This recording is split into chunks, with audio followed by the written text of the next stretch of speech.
eliminate, right? They want to make sure that we lose and have our history erased, man, so that we can be some lost and confused people, right? I don't stand for the national anthem at all. Gives a damn about it, man. You don't spill the blood of the children of Israel, you're going to have to pay for that. That's right. There is no forgiveness in that. The flag won't be standing when America will be destroyed, right? It's going to be blown up with nukes, right? Russia, China, they all are coming into alliance, right? And it's coming to destroy this godforsaken place, man. That's right. For what the devil has done to the children of Israel, right? So let's go ahead and pull some precepts out, man. And let's prove it, thus saith the Lord, man. Because a lot of people don't understand that today is Shabbat. This is the Lord's day, man. That's right. We ain't supposed to be buying, ain't supposed to be selling, right, King? But we see a lot of stores getting paid, right? See, so how can somebody sit up there and say they Lord? We know the truth has been changed into a lie. Right. That they told us churches on Sunday. And you don't find that in the Bible. Nowhere in the Bible can you find Christ ever entering a building, celebrate Christmas, birthdays, Thanksgiving, Halloween. He's never participated. I got something for you to call yourselves Christians. Do you understand what that word stands for? It just means follower of Christ. So if you're a follower of Christ, how come you still participate and celebrate these things?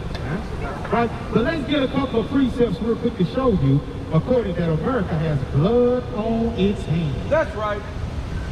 This is the book of Zechariah, chapter 11, verse 4. Thus saith the Lord my power, feed the flock of the slaughter, whose possessors slay them and hold themselves not guilty. And they that sell them say, blessed be the Lord, for I am rich, and their own shepherds pity them not. See that? That happens to a race of people that go to court, right? And the first thing they tell them is not guilty after you done Tamir Rice done shot him up. Right. Jalen Walker got shot up 60 times, man, right? Stand on George Floyd's neck, and I'm on Aubrey, right? These people go before the judges, their judges, not the judge of the Most High, man. And they tell them not guilty. Freddie Gray, right? Trayvon Martin, Jordan Davis, right? Emmett Till. Come on, man. But I'm going to show you these things. Go ahead and get Psalm 34. Let's show them, man. The Lord is against them that do evil, right? There's a people, a government that does evil, that slay innocent blood, right? And you're going to have to pay for that because you are what your father is. And your fathers go all the way back to your ancestors, right? Just as we are the descendants of our ancestors who were brought over here in yokes of iron. We are descendants from them, right? We the only people that they put the yokes of iron on, man, and changed our name and braided on our backs their name that they chose for us. My name goes all the way back to a plantation by the name of Pace, which is prophesied in the Bible. Something that churches will not preach, something churches will not teach, but we're going to bring it out any damn way, right? We're going to show you according to thus saith the Lord. Same King James Bible that they preach and teach in church. They just don't read this right here, right? Because I'm going to let you know something real quick.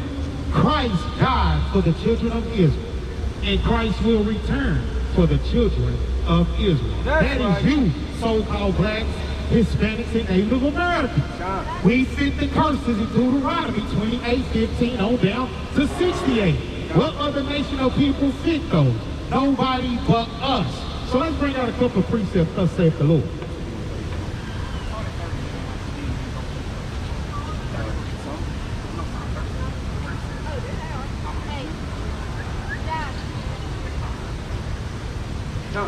This is the book of Psalm, chapter 34, verse 16. The face of the Lord is against them that do evil, to cut off the remembrance of them from the earth. The righteous cry, and the Lord heareth and deliver them out of all their troubles. The Lord is nigh unto them that are of a broken heart, and saveth such as be of a contrite spirit. Many are the afflictions of the righteous, but the Lord delivereth them out of them all. The Lord is against those that does evil. He's against that, man. So how in the world can we turn around and say God going to bless America and America was built off the blood of the slaves? Somebody's contradictory right here, and I don't believe it's the Most High. Right? The Most High told you, Shalom, brother, Shalom. Let's get, go ahead and give them the blood, Numbers 35, King. Start it again. Let's bring it out. It showed them that this place cannot be cleansed. The only way for America to be cleansed is that we shed the blood of those who shed the blood of the children of Israel. That's right. This is the book of Numbers, chapter 35 and verse 33. So you shall not pollute the land wherein you are. For blood, it defiles the land. And the land cannot be cleansed of the blood that is shed therein, but by the blood of him that shed it. You see that? By the blood of him who shed it. America was stolen. That's right. It was not built off love. Your history that they had taught you by their forefathers is inadequate. Okay? They told you that America is the greatest nation on earth. They didn't tell you how they became the greatest nation on earth. Right? You spilled the blood of the Most High's children. Right? Go ahead. Give me Nahum 3. And what's that? You going to? Yeah. Real quick, let's keep this going, man, to show them that the Lord ain't dealing with America, man. This is the book of Nahum, chapter 3, verse 1. Woe to the bloody city. It is all full of lies and robbery. The prey departed not. The noise of a whip, and the noise of the rattling of the wheels, and of the prancing horses, and of the jumping chariots. The horsemen lifted up both the bright sword and the glittering spear. And there is a multitude of slain, and a great number of carcasses, and there is none end of all their corpses.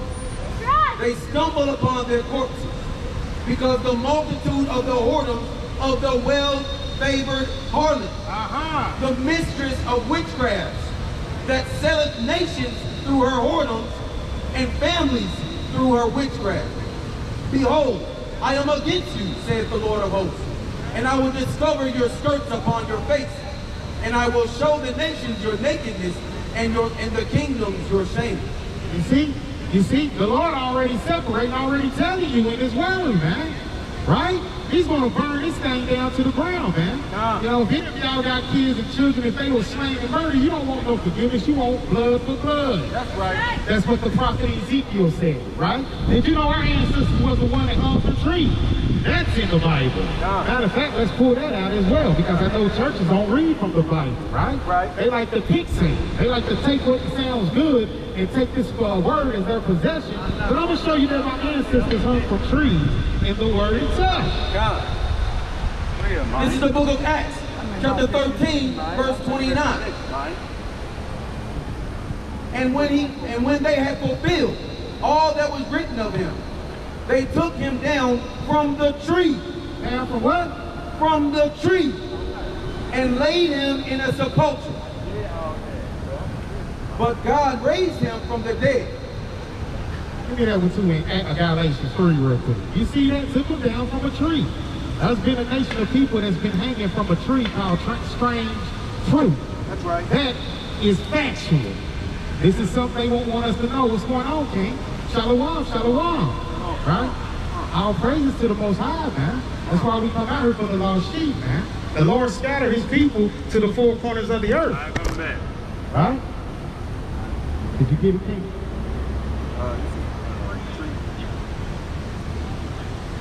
How you doing, King?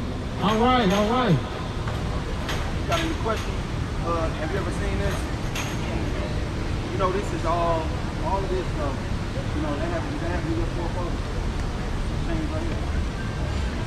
They gave my grandma, big grandma. They can put in slavery. Yeah, she was caught. Right. Same thing for us, right? The Bible, you know that's in the Bible. The Bible predicted that would happen to the children of Israel, right? You want to be coming? Yeah. Let's show it to you. Let's show it to you. Yeah, It's our heritage. It's our hope. It's our book. we have fun. I'm going to read the book of Deuteronomy, chapter 29, Deuteronomy chapter 1, verse 1 for this, right? Just to get a context.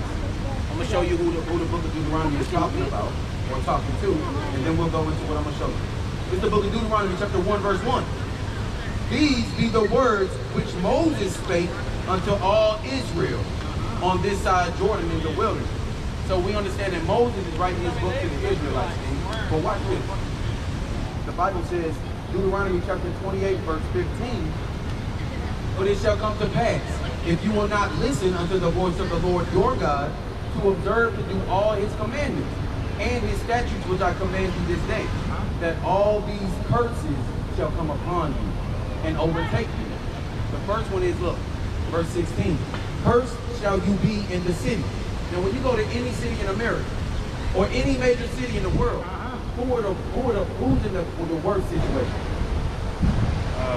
Who's always the poorest, strung out on drugs? Yeah, poverty, ain't got no money. Who? Our people, right? Our people. It says, cursed shall you be in the city, and cursed shall you be in the field. Who everybody knows was cursed in the field? You just said your grandmother was picking cotton. I'm sure my ancestors were picking cotton, tobacco, sugar cane, and they were getting whipped and all of that, right?